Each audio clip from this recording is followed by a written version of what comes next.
What's good, everybody? It's your boy, the kids. We're back on another video. Um, Talking about the most interesting slash intriguing matchups of the first round.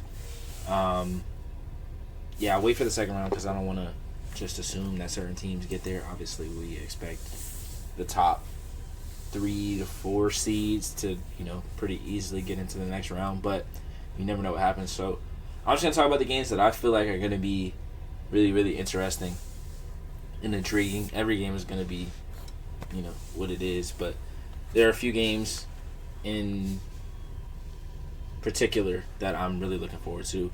Notre Dame and Fairfield being one. I talked about it a little bit yesterday when I was making my bracket. Just how this game could really go either way. Like, there's a few games in the first round that I feel like are 50-50s. And a lot of times when you have the best player on your team, especially in the earlier rounds, that's what gets you through. And sometimes there's situations where you may have the best player on the court, but the other team is just a better put together team, or they have more chemistry, and it's harder for your team to defend it or slow it down. And then if that player isn't playing necessarily up to par, then that's when it gets more difficult for certain teams to combat the upsets that potentially happen and things like that. I think Fairfield's a really good team. I talked about them yesterday. I really like Katie Lamoro. I think she's a really good player. Megan Anderson is also really good. Like, having two players that you can count on to give you 16 plus points a game and be efficient in doing so is huge, especially in situations and in games like this where it's a one game elimination. Like, you just need to play your best game of the season and you're able to move on. And then once you move on, you never know what'll happen. Weird things happen all the time in March. So really all you control is the game that you're playing at that current moment. Because, who's to say Ohio State doesn't end up losing to Howard, and then you end up playing Howard in the second round instead of Ohio State? Obviously, I'm not saying that's going to happen, but I'm just saying, like, if you get one win, you just never know what happens in the next round, or you never know what kind of momentum is with your team and how far that momentum can push you. So I'm really looking forward to Notre Dame and Fairfield because Notre Dame has played better of late. I was very skeptical of them coming into the season, and I think they've found ways to win against teams that probably have more talent on paper than them. And a lot of times it comes down to Hannah Hidalgo and that defense. Not just Hannah Hidalgo's defense, but the team defense. Is just like, if the game ever slows down, or if they're not able to create as many turnovers, are they going to be able to continue to score in the half-court offense? Is really the question. Can they shoot the ball well from three? Will they rebound the ball well? Like, I think all of those things are going to be important. I think Fairfield has a chance of being able to take advantage of those things they're not capable of doing. Iowa State and Syracuse is going to be an interesting game just because Iowa State, coming into the season, you probably would have had them a top 4 seed, maybe even 5. Obviously, some injuries happened. They went on they went on a losing streak. I think it was like 4 or 5 games they went on. Obviously, Audie Crooks is super dominant.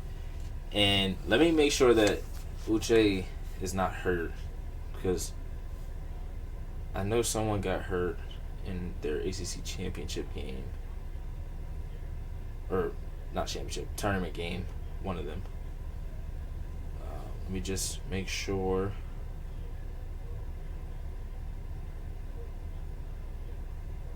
Okay. Yeah, she got hurt in the fourth quarter, briefly returned, and then left again. Okay, so it was Dominique Darius is the player that I'm thinking of that, like, got hurt. I think she is out. Left hand injury. Yeah, I think she's out. Uche, I don't know for sure. So, and there's not really an update on whether or not she'll be able to play. So I'm gonna assume that they don't. I love Layla Filia's game. Been a fan of her since she was at Texas, and then went to Michigan. So I think she would have to step up big if both of those players not able to play. And I think that opens the door for Iowa State to move on. Now, granted, they would who want to play most likely UConn. But that still gives them an opportunity to do something crazy in March. You just never know what happens. We got Clemson and USC. Clemson's been really good this year. USC, I don't want to say not as good as they want it to be, because obviously when you lose, one of the best players in the country, that's gonna take a toll on your team, especially when they have players go in and out, whether it be players transferring or players coming in as freshmen. It's hard to, or coming in as transfers too. It's hard to know exactly what your team is going to be. And I think Jazzy Davison's been phenomenal. I think she's made for these kinds of games, these kinds of moments. So I'm really interested to see what she's going to do. I think Mia Moore is going to be able to put a lot of people on notice about what she's capable of doing. And for USC, I think they have the more firepower offensively. So they're not even the team that has a ton of firepower. And I also think having Kennedy Smith as a defender is huge. But having Kara Dunn, who is experienced in these situations as well, is big for them. And then London Jones, obviously, also experienced playing with UCLA and being in the Final Four last year. So I'm still going to lean USC, but I think this game is going to be really close. Michigan State and Colorado State. Michigan State, they have the potential to beat a lot of teams, but they also have the potential to lose to a lot of teams. It just depends on what Michigan State you get what day. You know what I mean? They beat Ole Miss by 17. They lost by 7 to Iowa, which is not a bad loss by any means. But they also lost to Michigan, Maryland, UCLA, Michigan again, and then they beat Minnesota. And there's a game in between this that they won. That was a big win at the time. But I can't think. Maybe it was Ohio State, but maybe Ohio State wasn't ranked at that point. I know there were some bigger wins that they had on their schedule as well. And then as far as Colorado State, they got Gonzaga win, who's in the tournament. Oregon State win, who's in the tournament. I lost to Stanford, which isn't a great look. Utah is not in the tournament. UNLV is not in the tournament. San Diego State's not in the tournament. UNLV, but they beat them twice here. So they lost to them in January. We beat them in February and March when it mattered. They excel at the free throw line. That's huge in March. That's something that I got to talk about too. It's being able to knock down free throws, especially when it matters, but even just throughout the course of the game. There's a lot of times where we see teams lose because one player or the team and all together just can't shoot free throws, and it's just crazy. Defensively, the Rams are tenacious, holding teams to a 35% field goal. Whoa. Forcing 5.3. So they're just really good at contesting shots. They're not a forced turnovers type of team. So that's interesting because Michigan State is a team that, they play through the post, but they can also shoot the three really well. So I'm probably still going to stay Michigan State, but I think this game could be interesting. I think if it's close, it'll get weird, and that happens a lot. But I think Grace Van Sluten could have a really good game here. South Dakota State and Washington is the most interesting game of the first round for me. Brooklyn Meyer, if you don't know who Brooklyn Meyer is, she's one of the best scorers in the country, one of the best players in the country. Maggie Dugan's probably the best player that's not in the Power 5 conference. But Brooklyn Meyer might be a really close number 2. That's how good of a player she is and has been. She's going to be a really good pro. Even if she doesn't make it to the W or stick in the W, she's going to be a really good pro. Madison Mathewitz is really good as well. I think South Dakota State has a lot of, I won't say has a lot of, but their top players have experience in these situations. Washington's, I don't say they don't, but I don't think Washington made the tournament last year, if I'm not mistaken. I think they might have been in the Invitational. Avery Howell got minutes with USC last year in the tournament once Juju went down. So she definitely has experience in this situation, but they have a lot of players that haven't played, and they have players that are young that are in their rotation. So I think I'm still going to roll with South Dakota State, but I do like both teams. This is definitely the toughest game for me to choose. If you guys saw the video yesterday, I think I like went and did the rest of the first round and then came back to it. Like, part of me is saying Washington's gonna win. Another part of me is gonna say South Dakota State's gonna win. Like, if that makes my bracket, not perfect, then it does. Like, I could literally go, like, it's literally a 50-50 for me. Princeton and Oklahoma State should be a good one. Princeton, I feel like, I don't want to say should win this game pretty easily, but I feel like Princeton should have the edge in this game. I just feel like they have a lot of options and weapons offensively. It's more about the defense. Like, can they hold up defensively against Oklahoma State's offense? And then how does Oklahoma State try to guard Princeton with having multiple players that can be the leading scorer of the game? It could be, like you say, it could be Madison St. Rose, it could be Finney Matala, it could be Sky Belker, it could be Ashley Chia.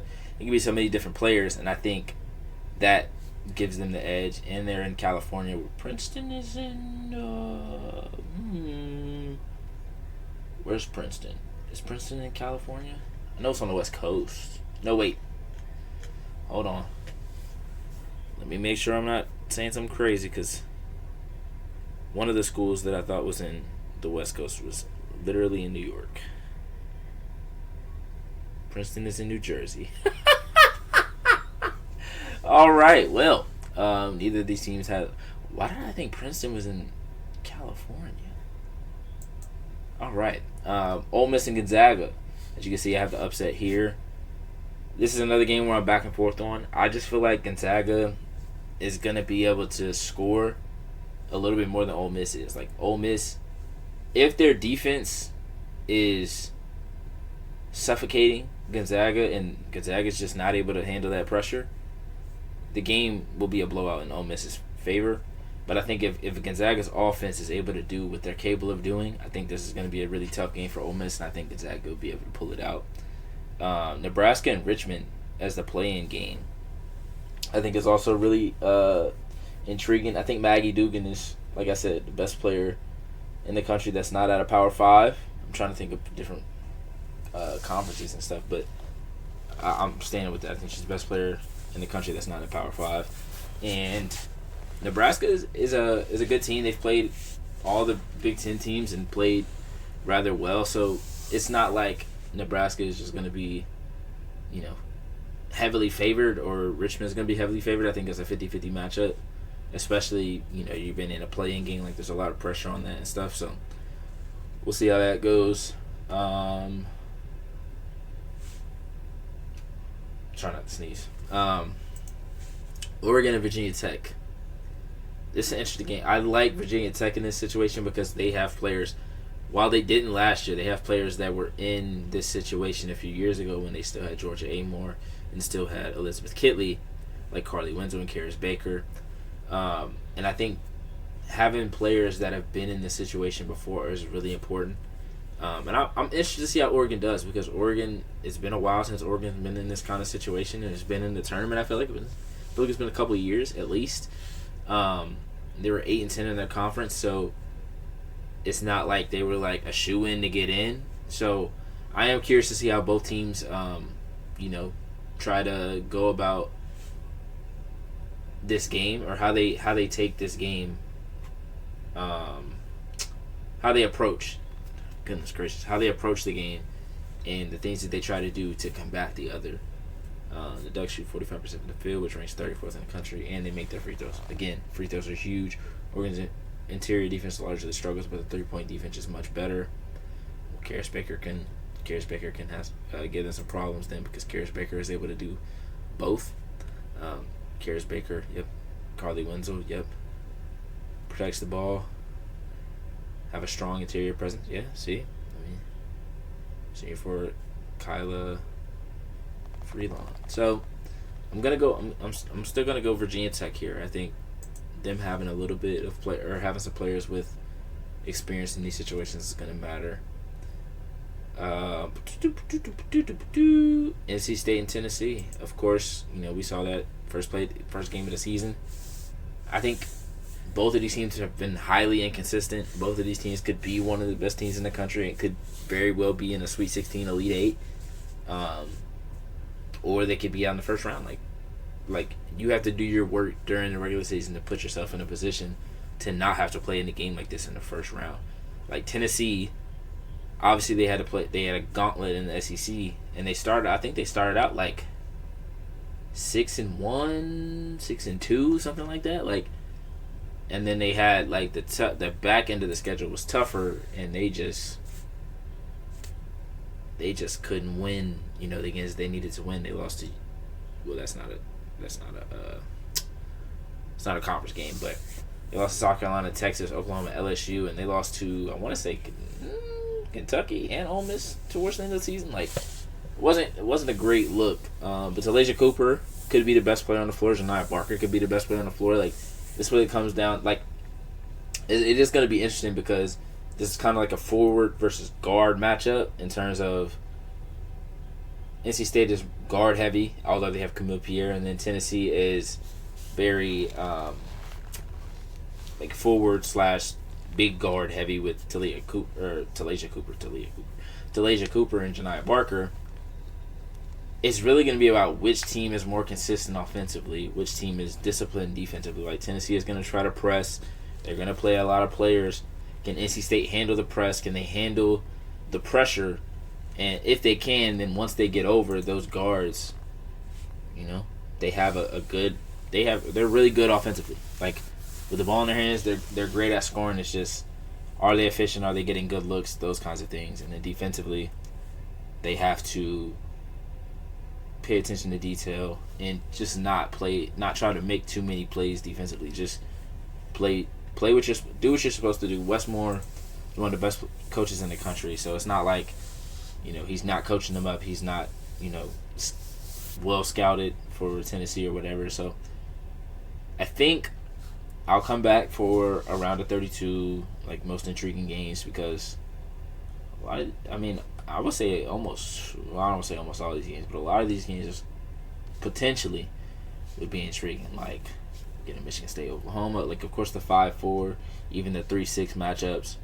Or 3-11 matchup, the 2-7s will still be interesting because you can't take those games lightly. Like just because you're a 2 seed or a 1 seed or a 3 seed doesn't mean, you know, you're gonna go out there and that team's gonna lay down. Like if you can't shoot that day, or you're not defending well that day, or that team just gets hot, you just never know what's gonna happen. So I appreciate you guys for watching. Make sure you guys like, comment, subscribe. Let me know in the comments how you feel. What games are you looking forward to besides your favorite teams, or is it just your favorite teams? Do you watch all of the tournament, or do you just watch your favorite teams? Either way is fine. It doesn't matter to me. But I appreciate you guys for watching. Make sure you guys like, comment, subscribe. Thanks.